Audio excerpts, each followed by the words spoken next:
Welcome into K-State Online. I am Mason Voth. That is Drew Galloway, and it is Tuesday, December 3rd, which means we are right here around 8 hours out from signing day officially being here. And then at some point early in the morning, guys will start filtering in with their signatures, and K-State will officially have guys that are in the class and that you don't have to worry about anymore with, or is something going to go wrong, or is K-State going to lose them?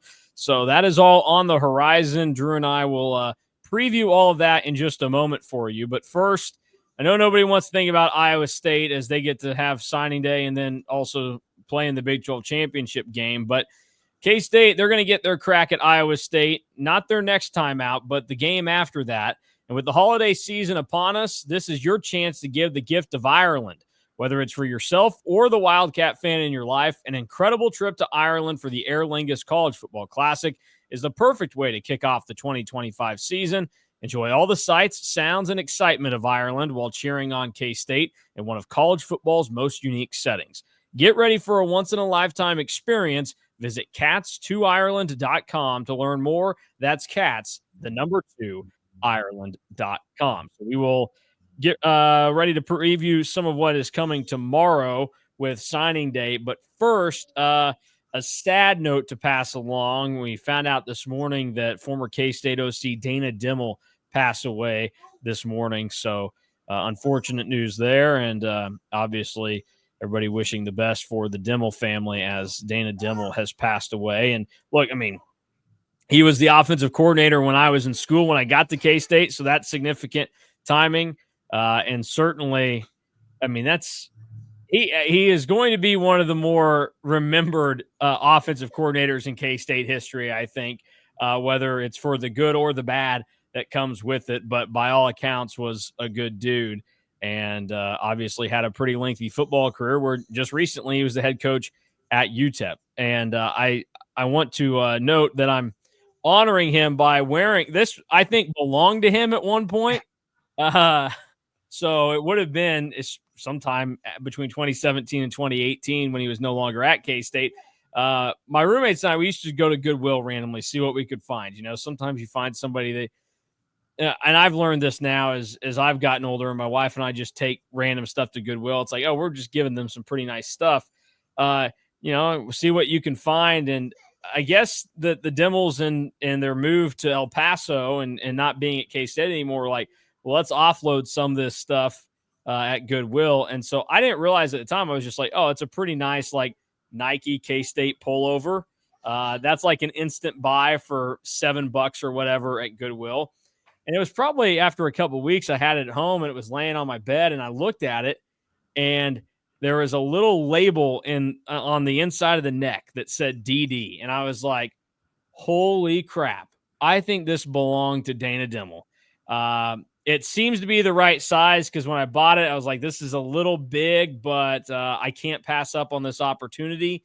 And then the DD, and I was like, who else is putting a label in there except for somebody that has to mass wash everything? So shout out to Dana Dimel and his pullover, which I am donning currently in honor of him.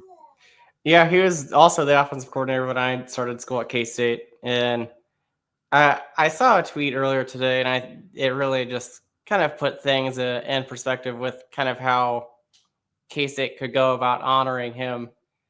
It would be fun to see in the bowl game the clown car formation make a comeback.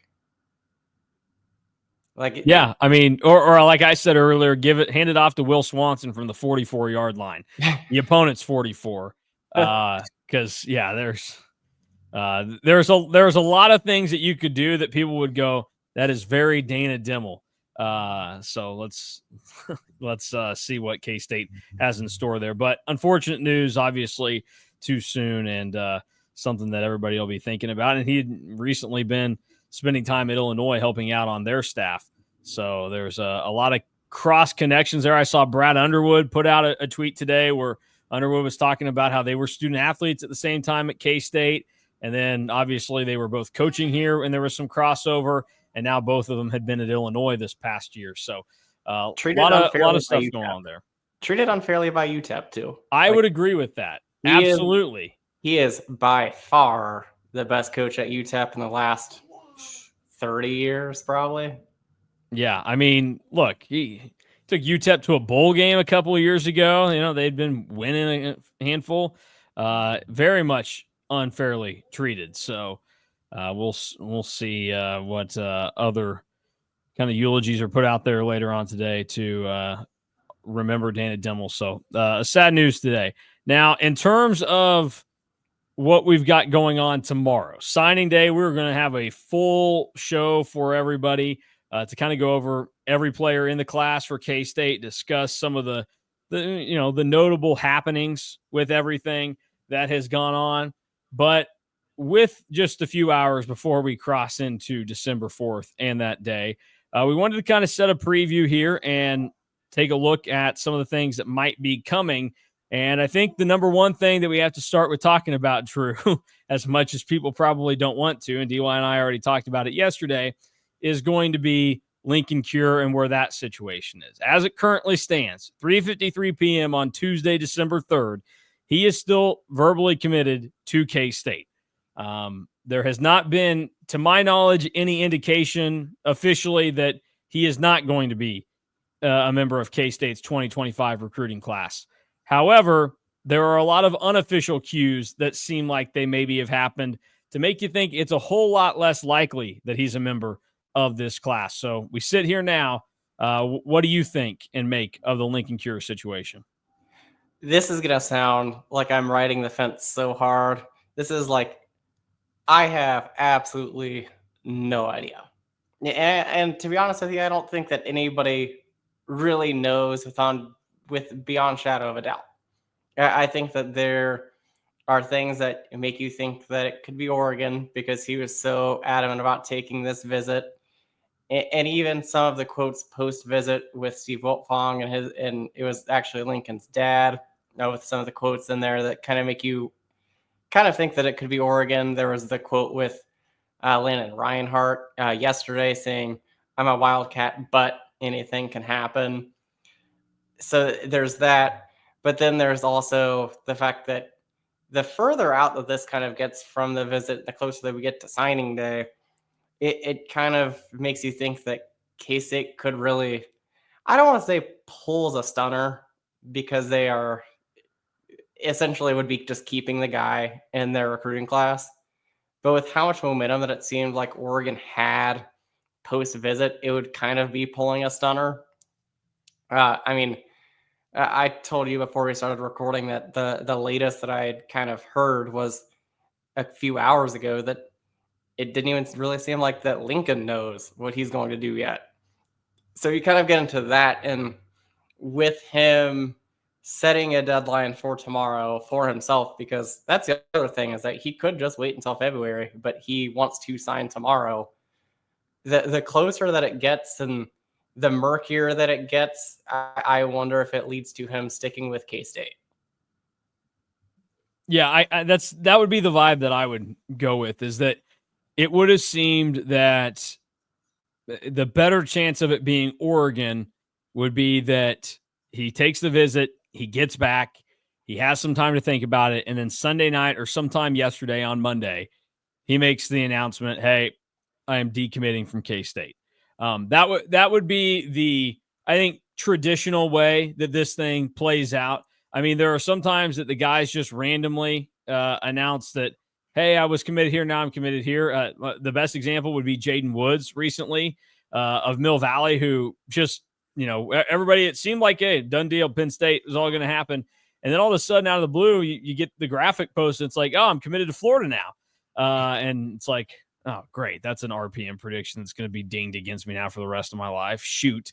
But in reality, it was just, that one of those that you didn't have any indication for. You think about some of the other guys that K-State has flipped during this process, where, they'll make their decommitment and then it'll happen. And K-State is the choice. Like, it's just the natural process that this stuff takes typically. And I think that in Kure's situation, you make the commitment on July 1st, you've made it all the way to this point, and I kind of thought that once this visit was happening, this was always going to be the conundrum for him. It was always going to come down to, he's really going to have to think hard about, is it this place that I feel like I have this special connection to? That, I mean, obviously he talked about when he committed to K-State about, the emotional moment in the stadium and going there and sitting in the seats and everything that plays into that. He also has, I mean, you can see how the red carpet has been rolled out for, or probably the lavender carpet has been rolled out for Avery Johnson over the last 2 seasons now. And Lincoln Kure can realize that is also going to be for me. I'm going to be in that same echelon of recruit and looked at in the same way. And I'm going to have all these different things, all these different kids across Kansas that want to be Lincoln Kure. And then on the other side, you have the Oregon aspect that is, they're the number one team in the country right now. They have looked far and away like the best team in the country this season, could really win the national championship. And as I will repeatedly say to people, for anybody that I think was probably born from 1996 or 97 all the way up until probably about 2005, you look at Oregon and think, man, that is the coolest team that I can remember in my childhood. Because if I wasn't playing as K-State on the PlayStation, I was playing with Oregon. And it's because of the uniforms and the style that they played and everything. And so you have that draw that plays into it as well. And it's always good to remember for people that are taking this stuff in. Most of us that are following K-State on a regular basis, it's probably because we went there, and we probably went there because we grew up in K-State families or in the area, and we were like, I want to go to school at Kansas State. I want to do this. But for me, Manhattan was 2 hours from home, and I thought 2 hours was enough. But for some, 2 hours, in the case of Lincoln Kure, it's more than 2 hours. But still being in the same state is either old news, like he's like, 18 years in Kansas, been there, done that. Maybe it's too close. You get the opportunity to kind of explore.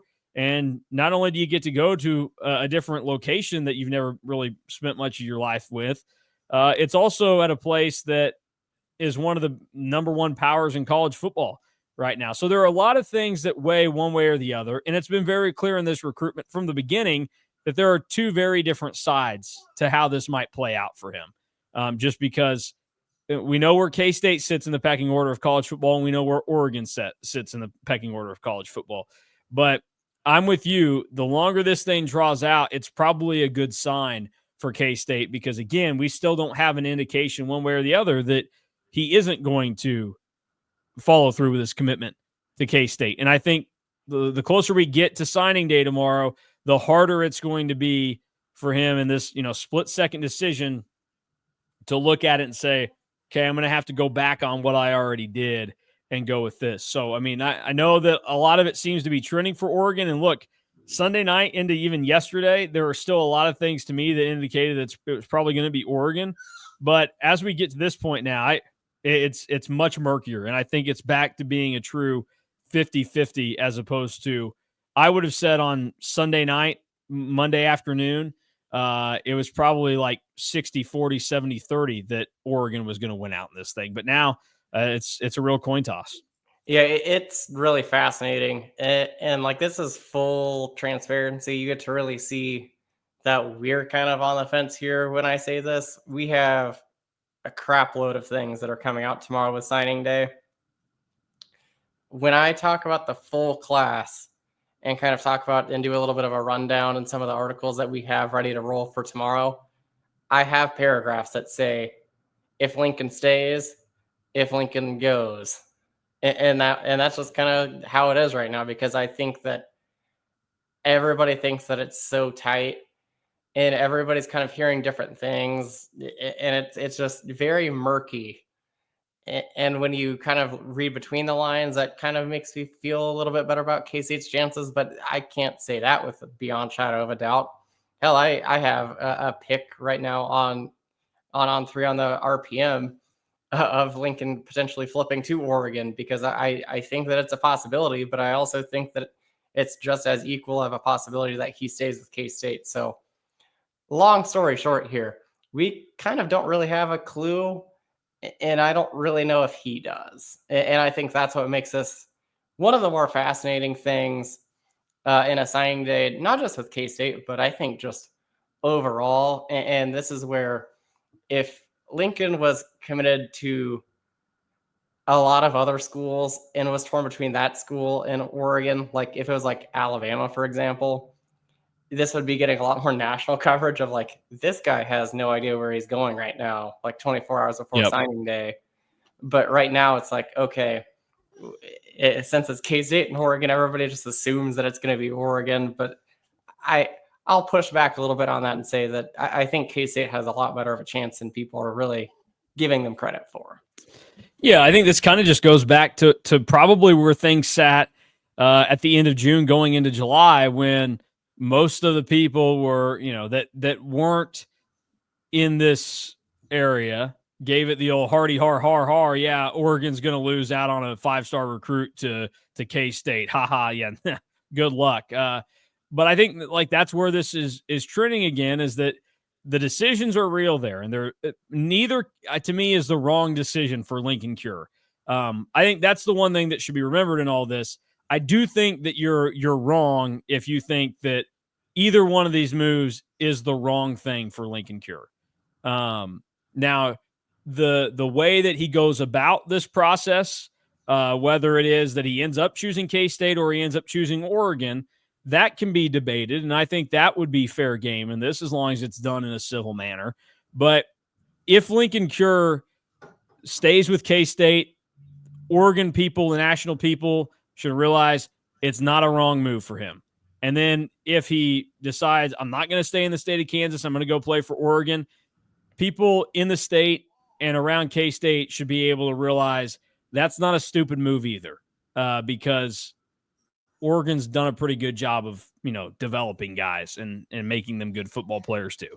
So it's going to be interesting. It's going to be the number one thing that we watch for throughout tomorrow. And I don't know, we'll see maybe if there's news tonight that even comes out about it. But I don't think anybody knows, and I don't think Lincoln Kure at this moment probably knows. But that's enough on that, because there's going to be plenty of rehashing about that come tomorrow as well. So outside of Lincoln Kure, you talked about, hey, if Lincoln commits, if he doesn't, you have those kind of sentences. One of the guys that is going to have that tag in a big way is Noah King, because if Lincoln Kure flips to Oregon, Noah King then becomes the highest rated recruit in this class. And we're still trying to get Noah King to come on with us some point this week. So we'll try and have that. We've got a handful of guys that we'll have either tomorrow on our signing day show or in the hours afterwards. RJ Collins, Dylan Duff,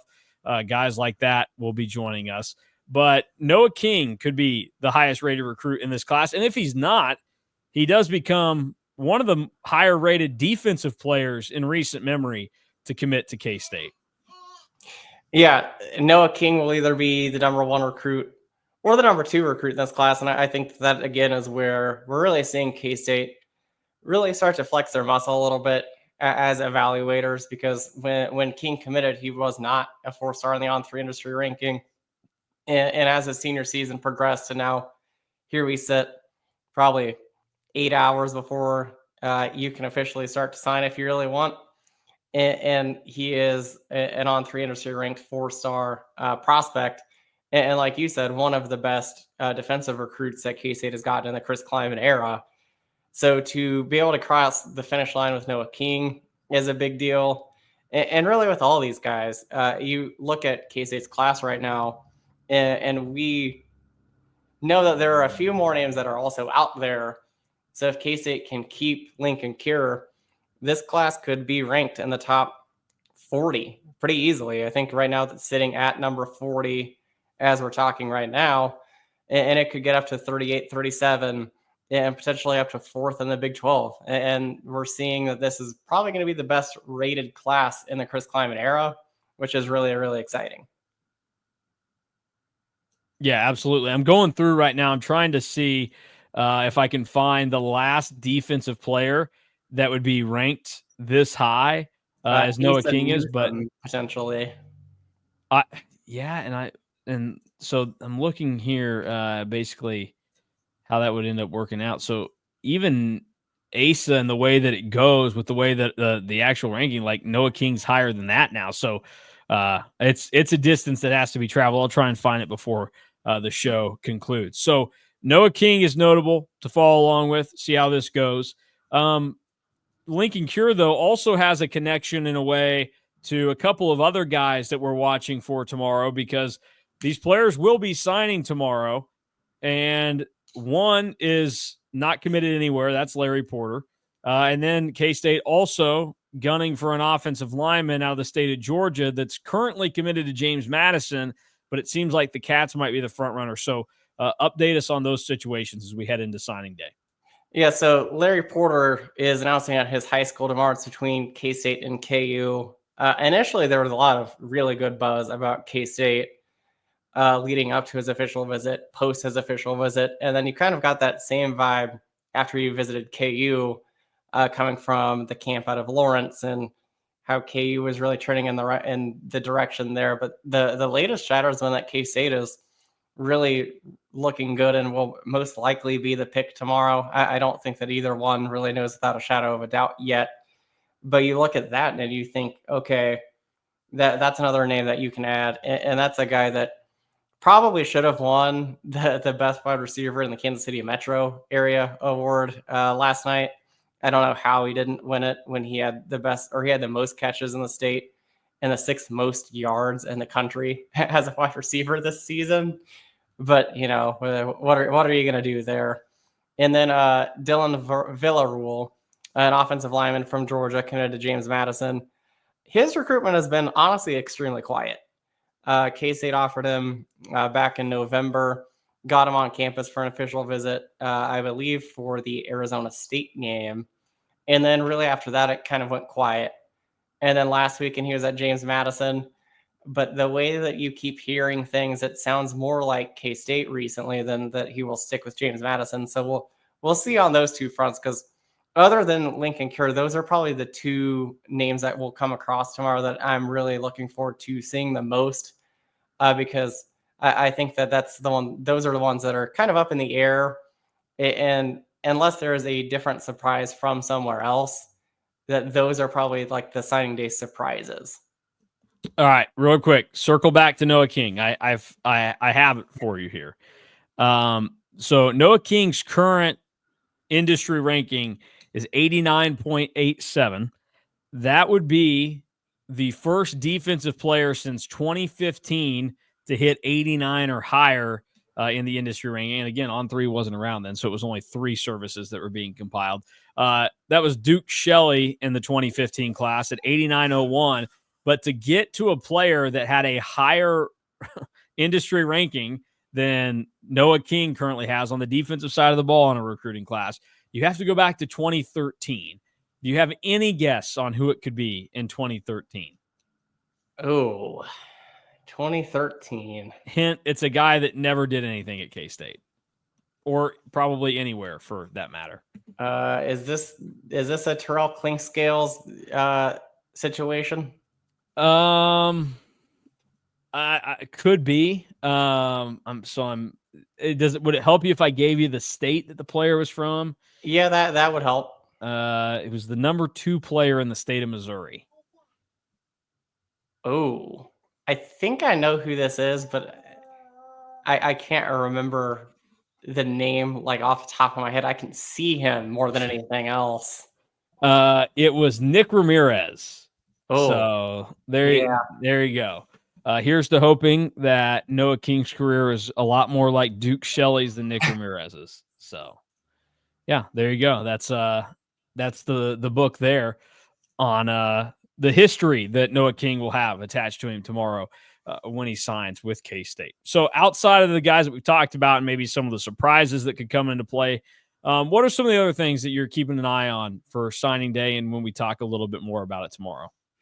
I think that it's a weird thing to me, but I always get really excited about like who the first one in the class is that signs. I always think that that's kind of fun, especially just with it's not always a guy in Eastern time, so that there's kind of a myth that the Eastern time guys have the advantage, but really There's been some years that it's a Central Time guy, and yeah, you never know. So I'm excited about that. Excited to see what the graphics that come out with it are, because let's be honest, like those are some of like the most fun things that they do. The sauces was really good. The Legos were elite. So kind of like building on the momentum from that. And then player wise, I think I'm just excited and kind of just ready to see all the names come across, because then we can start asking questions about them. And we'll hear from Coach Kleiman tomorrow, I believe at 1 o'clock, just about the class as a whole. So excited to hear about that and to really hear from the coaches directly about like everything that has gone on. Yeah, that will be the thing to watch out for come to tomorrow, is what Chris Kleiman has to say about everybody, and if you get a lot of good insight, I think, from that press conference, and it'll be fun to just see them all trickle in, and everybody gets their little moment with it, and everybody will be waiting patiently until right around the middle of the afternoon, when Lincoln Kure should be signing, and we'll see if anything in the build up to that happens. 12:30 tomorrow is when he will be signing his letter of intent at Goodland High School. So the public is welcome to attend. The Goodland High put that out today. We'll see what the public looks like for that event versus the event in July, but that's the number one thing to watch out for. A couple of other things real quick before we get out of here on the recruiting front. The transfer portal is 6 days away from opening up. We already seem to maybe have some ideas of who K-State might go after. As assumed, Casey Concepcion from NC State is going to be transferring, it would appear. And I mean, pretty quickly last night, our own Pete Nakos put out some of the options or likely suitors for Concepcion that are going to get serious looks. Colorado, Alabama, Auburn, Penn State, and K-State. And you think to yourself, okay, if those four schools are in the battle, why would he maybe think K-State? Well, as we know, his brother Arian is going to be a part of this class come tomorrow as well. What do you think of K-State's chances of getting the dynamic Casey Concepcion? I think that there's a legitimate shot, and K-State's going to get a look, and it does help having his brother in the 2025 class. But I think that there is going to be a lot of smoke that comes from that, and I would anticipate K-State probably getting a visit from Casey. And the nice thing is that his brother has already been in Manhattan and can really kind of give him the lowdown on everything that's going on in Manhattan and what he saw in his visit. And his parents have already been in Manhattan too. And I think that will probably play a little bit of a factor, because you kind of look at that list of schools. If they want to go see both of their kids play, there's really only one place that they can do that now. Great call. Like that. I mean, I guess theoretically you could say Colorado, because they're at least in the same conference, but it makes a lot more sense if they want to see them both play that they end up both coming to K-State. But I think that it's definitely a chance, and I think that I'm going to call him Nunu, is one of my favorite nicknames of the guys in the 2025 class. Okay, I like that. I can get on board with it. Look, you got a good name aside from your legal first name. You will get it. I'm looking at you, Strap Thomas. Can't wait to see you on the field next year. So that is one to keep in mind in the portal, and then a couple of the others to probably watch out for. We talked yesterday, just between ourselves. North Dakota State has an All-American safety in Cole Wisniewski, who has entered the transfer portal. 194 career tackles and 8 interceptions. And this is brought up because this guy kind of fits the prime profile of a K-State transfer safety, at least ones that have worked out under Chris Kleiman, because I think we all remember Marquis Siegel, who has been a productive member of the secondary the last 2 years. But then you can go back even further than that and take a look around and realize that Josh Hayes started his career at North Dakota State before ending up bumping to the next level. So this is something to keep in mind for K-State as an option at safety from North Dakota State, because the Wildcats are going to be in a position where they lose two of their starting safeties for most of the season going into next year. Yeah, don't forget that one of Chris Kleiman's sons is also on the staff at North Dakota State. I bet that he knows a pretty good bit about if he could be good at the Big 12 level, because his son was a GA at K-State, knows what it takes to play at K-State and play at the Big 12 level, and saw him play now at North Dakota State. So, and I believe that Gene Taylor's son is also part of the North Dakota State staff. So they got a hell of a scouting report on if they would want him or not. Yeah, you're absolutely right about that. So that's one to keep in mind. And then there are some other options to look out there for. Reason to believe that K-State might be looking at a transfer from, or a couple of transfers from Tulsa that we know of already. One of them being that we just saw the announcement that he has an offer from K-State. And it's good to remember here when talking about Tulsa is that some of their players, I don't know if they've filled out the proper paperwork or anything to make it happen, but they can already be in the portal because Tulsa fired their head coach. So that instantly triggered the window where their guys could go into the transfer portal. But one of them that it seems like K-State's going to have heavy interest in is going to be Joseph Williams, who was a freshman this year at Tulsa. 30 catches, 588 yards, 5 touchdowns. So we know K-State is probably going to be looking all over for receivers. That's obvious. We've already talked about Casey Concepcion, but this is another one that's going to be very intriguing to watch for. Yeah, Williams is a really, really fun player to watch. Big receiver, can really go up and get it. Makes good contested catches.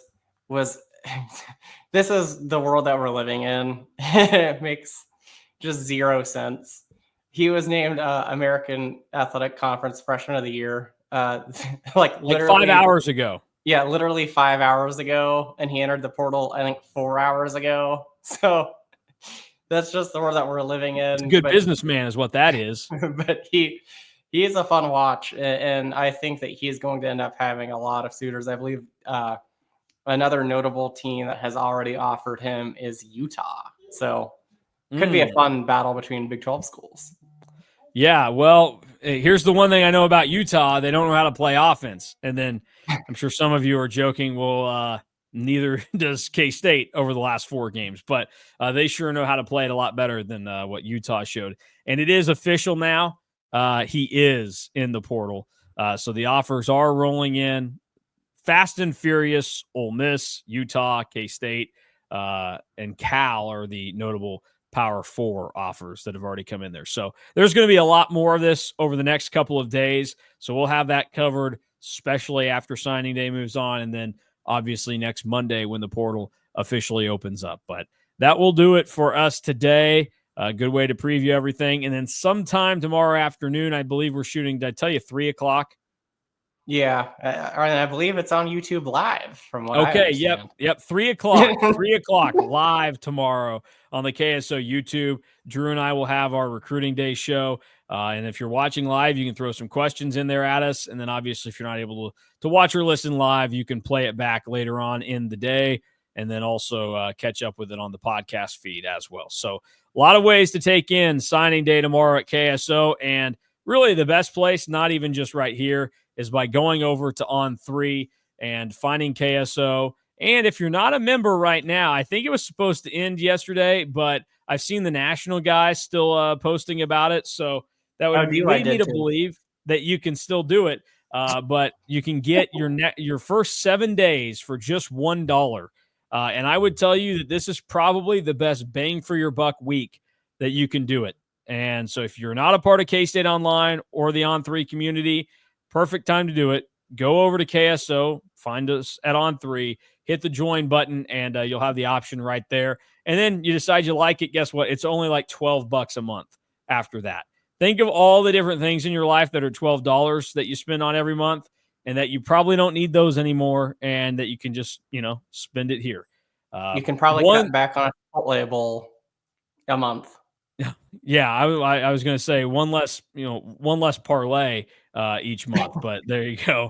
Uh, well, and also I would, if you're somebody that goes to all the home games, I would just spin it to your wife and be like, well, look, we're not paying for gas anymore to go to and from Manhattan on game weekends, so it's a lot of money freeing up in the budget as we hit December. People, just remember that, and also remember that it'd probably make a good Christmas gift to like your poor college student kid, and see what they want. I know my brother wanted to be knowing what's going on. I was like, dude, just pay $12 to be on the site, and he was like, well, I don't really want to spend the money on that right now. I'm like, okay, I get it. Your bank account probably says 874 in it, and that's not with a decimal in between the eight. After the 874, it's in between the 8 and the 7, but that's how it goes. So for those of you that aren't poor, on 3 KSO, it's a spot for you. And even if you are, it's the most valuable $12 you'll ever spend in your life.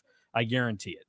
At least if you want to know what's going on with the Cats. And if you don't, if you want to have some blissful ignorance and just think everything's good, that's perfect for you. A lot of people that want to get their opinions voiced, and you can do that with the biggest group of K-State fans over at KStateOnline.com. Drawing it all together there, ending it on a positive, Drew. We will be back tomorrow, 3 o'clock, and we will have Drew breaking down every single commitment in the class. We are also going to have at least one player for tomorrow's show, RJ Collins. We're talking to him later tonight, so we'll play that then. Trying to still lock down our time with Noah King, and then a couple of other members of this class we'll have coming up either tomorrow night or on Thursday for everybody. So a lot of fun stuff happening on the eve of signing day. We look forward to it tomorrow at K-State Online.